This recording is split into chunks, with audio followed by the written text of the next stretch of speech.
our first topic of microeconomics is demand. So what is demand? तो basically demand होती क्या है? तो डिमांड का मतलब है when we demand at a particular price in a given time is called demand.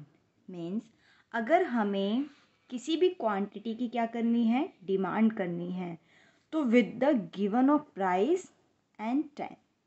तो basically हम बोल सकते हैं कि जो हमारा डिमांड है वो फंक्शन ऑफ प्राइस है। तो यानी quantity demand is the function of price.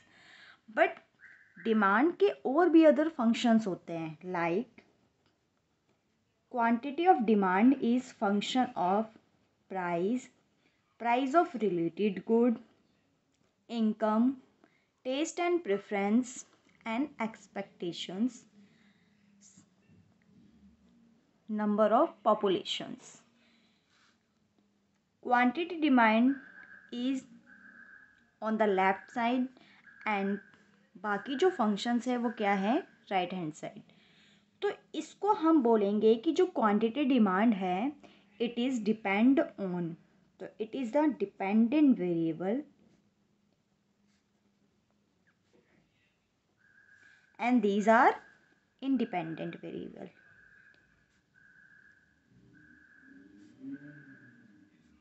Means अगर इस फंक्शंस में से किसी भी वेरिएबल में चेंजेस आए तो इसका इफेक्ट किस पे पड़ेगा, हमारे क्वांटिटी डिमांड पे पड़ेगा।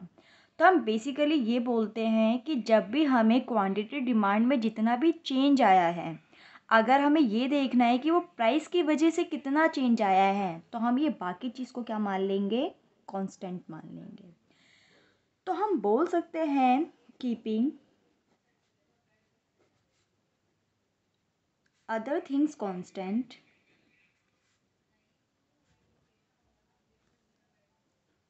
other thing constant, there is negative relationship between quantity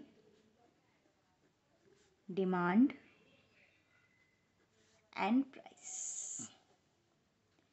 Means when price is rise then quantity demand for a product will decline।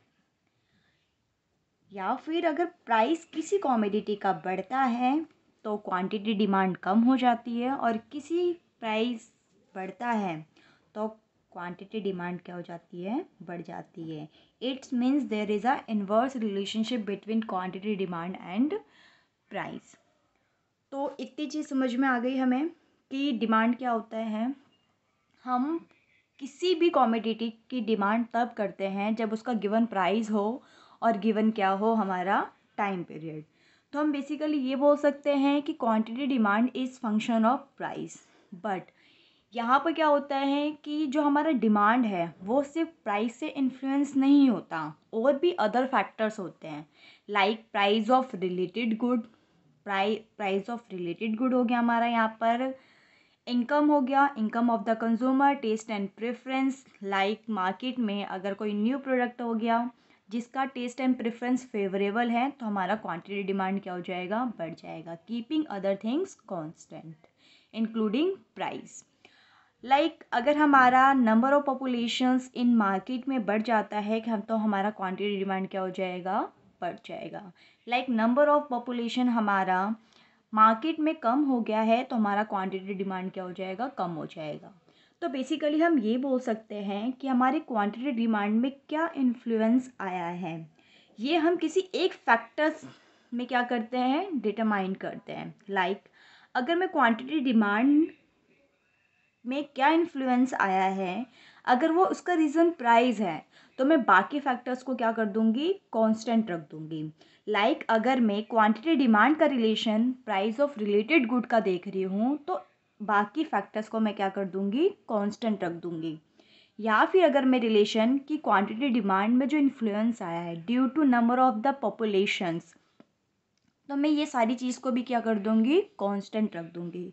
तो बेसिकली क्या मीन हुआ इसका कि जब भी मैं क्वांटिटी डिमांड में जो भी इन्फ्लुएंस आया है तो इन्फ्लुएंस किस वजह से आया है, किसी एक फैक्टर के जब मैं एस्टिमेट कर रही होंगी तो मैं बाकी अदर फैक्टर्स को क्या कर दूंगी, कांस्टेंट रख दूंगी।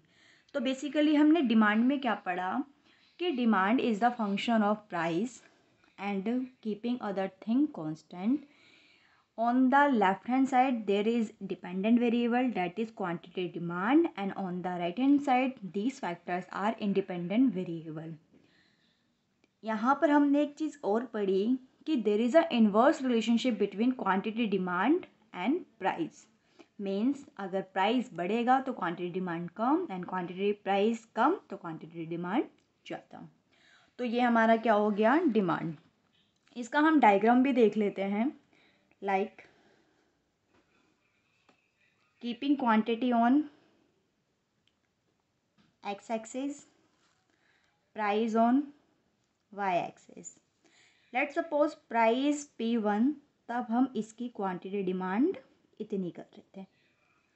मानते हैं कि हमारा जो प्राइस है वो क्या हो गया है, कम हो गया है, तो हमारी क्वांटिटी डिमांड क्या हो जाएगी, ज़्यादा, क्योंकि अभी हमने क्या पढ़ा कि क्वांटिटी प्राइस कम तो क्वांटिटी डिमांड ज़्यादा। Like this is the A point, this is B point. When we joining this point like this, तो this is our demand curve। तो हम क्या बोल सकते हैं कि जो हमारा डिमांड कर्व है वो क्या है, downward sloping from left to right. तो यहाँ पर हम बोलेंगे डिमांड